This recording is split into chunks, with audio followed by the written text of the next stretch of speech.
Una vez por semana se retan a escribir haikus. Usan la poética nipona para sustituir las palabras que las voces no emiten. Ella, me miro en vos, dependo de tus ojos, oculto mi ser. Él, miro tus manos, escondo mi mirada, el miedo sube. En 2 o 3 horas escriben, intercambian y sonríen. Una nube invisible separa sus emociones y dejan la biblioteca con un saludo simple y la propuesta de un nuevo encuentro.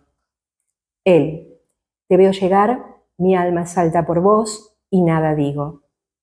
Ella, no quiero irme, no soporto dejarte, odio mis miedos.